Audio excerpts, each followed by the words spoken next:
This is the third in a series of interviews with Brianna Hertford on domestic violence in times of Corona. I hope you listened to the first one on what is sexual violence, second one on sexual violence in times of Corona lockdown, and in this one we're looking into Brianna's personal story. I hope it will inspire you to become an activist for the rights of victims of sexual violence as well.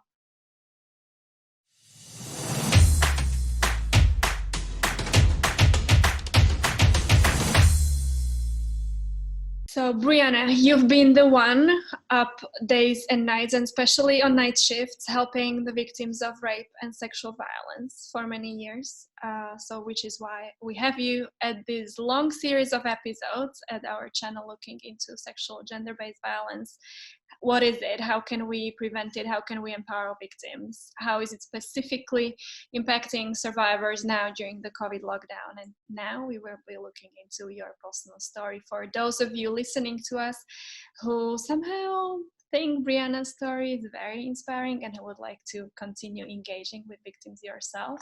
This is the best video for you to listen. So if you've already listened to the previous episodes on our channel, don't hesitate to put in comment, yo, go Brianna, for those of you who really like Brianna's story. So let us kick off. Thanks a lot for being with us. Thanks for having me. Tell us, what was your engagement with the rape services with the survivors in the US?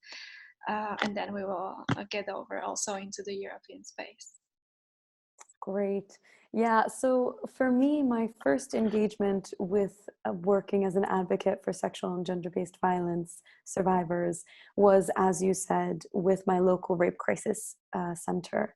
So I was at university. I was studying psychology, and where was that? Sorry, what was that? Which state was it?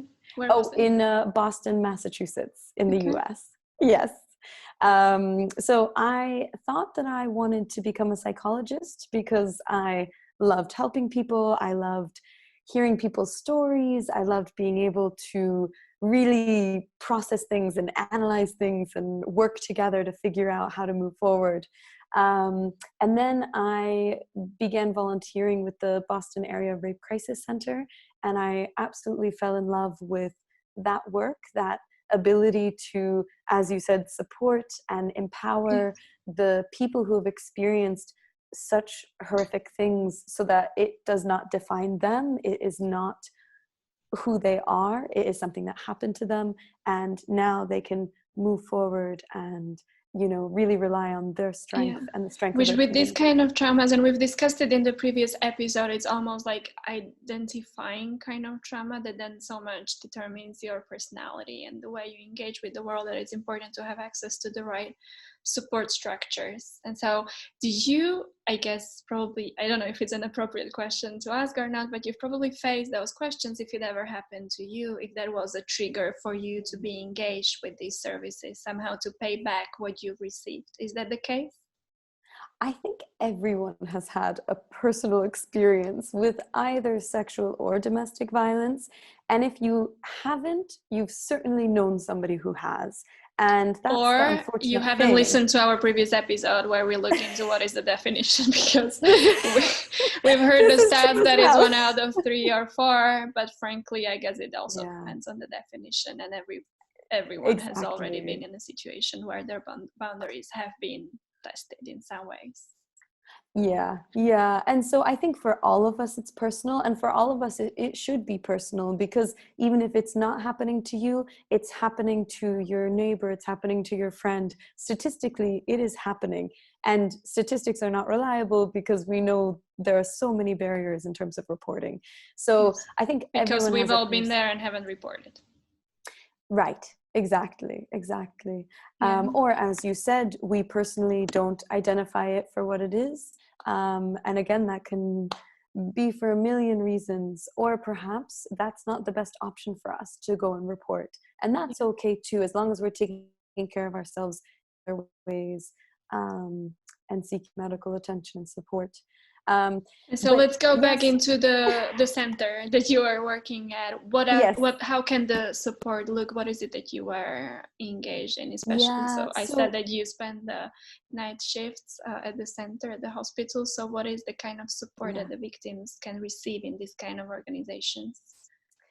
Yeah, so the Rape Crisis Center that I was volunteering for, they have a multitude of programs, but one of them was where volunteers like myself, we were called medical advocates, and we would go to the hospitals where survivors were, who had just experienced a sexual assault.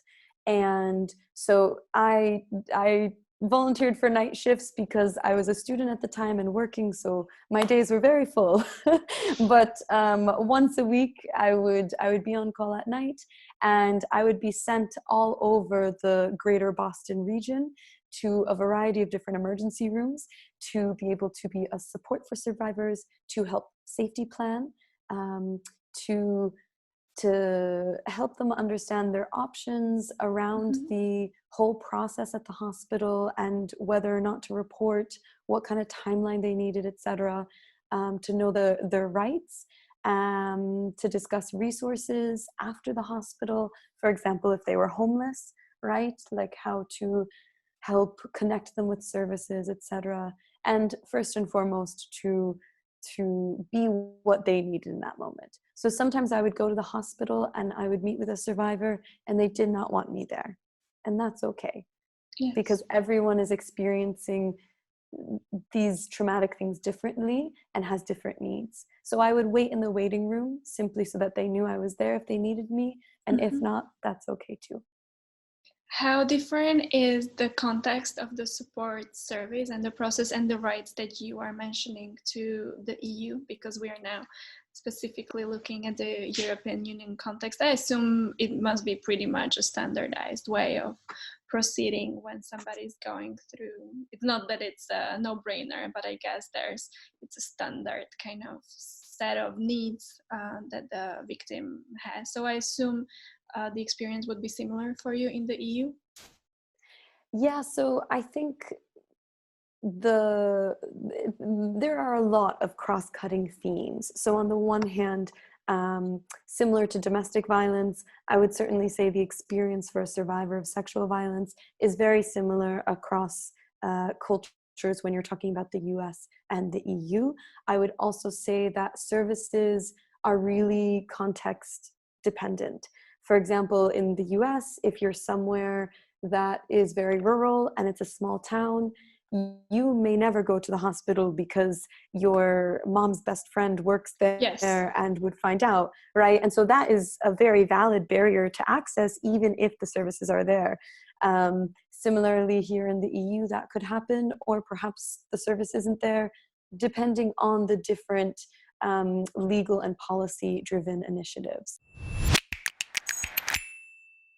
But can you maybe take us back into your personal story and say, so how did it really impact you, and what are Yeah. your takeaways from those experiences? Because I assume it must be traumatizing in a sense also for you as support staff, seeing and reliving these experiences with your clients. Yeah, so my work as a rape crisis counselor was actually so inspiring for me that I then continued after university. I went and I started working in a full-time role as a community advocate for survivors of domestic and sexual violence. And in that role, I worked with individuals who were living in our emergency shelter due to domestic violence. I worked within the community. I had individual one-on-one sessions with clients and group sessions with clients. Mm-hmm. And throughout all of those experiences, as you said, this work, it's very, very challenging and it's very taxing. But for me, the reason why I found it sustainable and fell in love with being able to be a support for these incredible people I was meeting was simply how resilient they were and how how well they were able to continue moving forward, whatever Yeah. that looked like for them. And also the community. So there's a very, very strong network of social justice activists who are working very hard at a grassroots level, at a broader level. And I think that that's the case anywhere. And it's a really incredible space to Yeah. learn and to So at really this connect. stage, I think it's important to say that all these organizations are always looking for more volunteers. And so for those of you listening to us, if this is really something that speaks to you now, leave a comment down there in the comment section and let us know if this is at least interesting, or if it's something that sounds like it's something that you would want to get engaged with. Tell us in which continent you live, in which country, which state, if you're in the EU, in the US, and I'm sure Brianna will be more than welcome to connect you to the organizations who are constantly looking for more volunteers to support the victims. Yeah, absolutely. That's one way to get involved, is to volunteer or to work in a profession where you're a service provider. But then I think you had mentioned it in the previous segment, being able to contribute financially with donations, or if you are in a position where you are administering grants or writing policy or anything around that. Yes. That's really important, because a lot of times there's not enough funding, there's not enough resources. Yeah. Is that one of the reasons why you moved to the EU? Because you said that you're working now more on regulatory advocacy, the policy side. You're not so much doing the field work. So is that the reason? Work. Yes. Is that the reason why you moved across the pond? There were many reasons, but yes, after working for a few years in the US as an advocate for survivors of domestic and sexual violence, I then picked up and moved here to Brussels for my master's.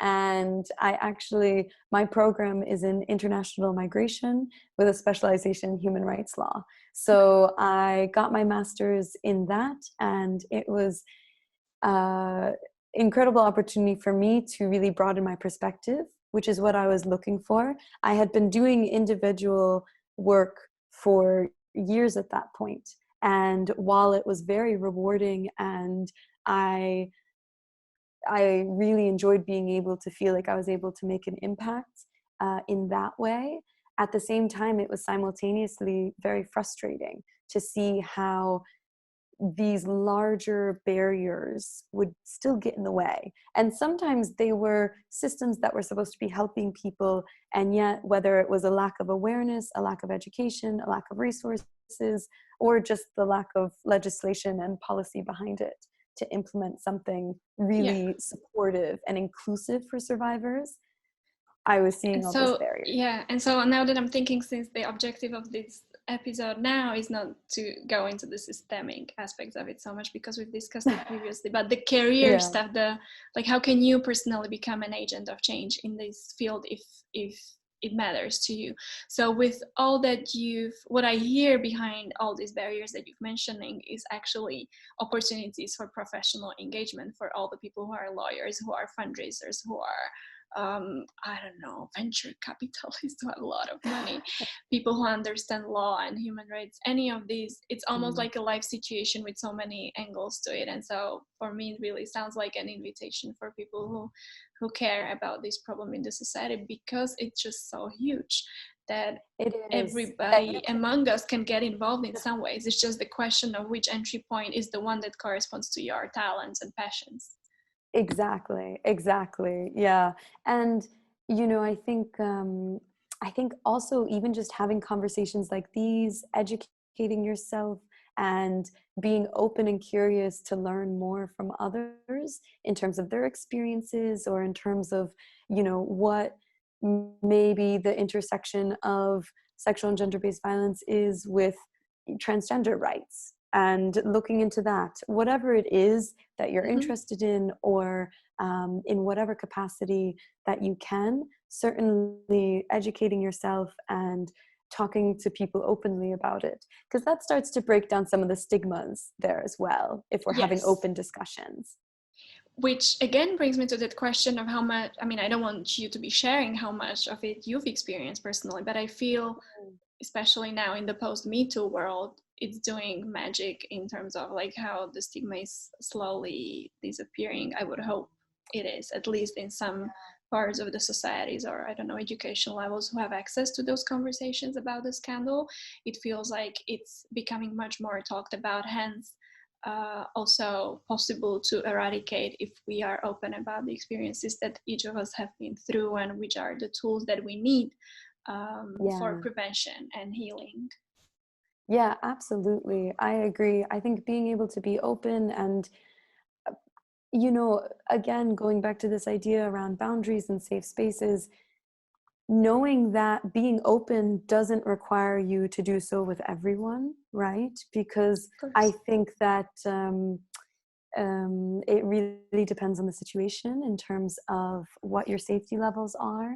But certainly it's not something to be, it's never something that you should ever feel ashamed for. It's any of these experiences, they're not your fault. You did not deserve it. You are not to blame for this. So those things are really important. But as you said, being open with it, absolutely, to whatever extent you're able to, and as you need, right? If you need support, then being able to talk openly is really important. Yeah.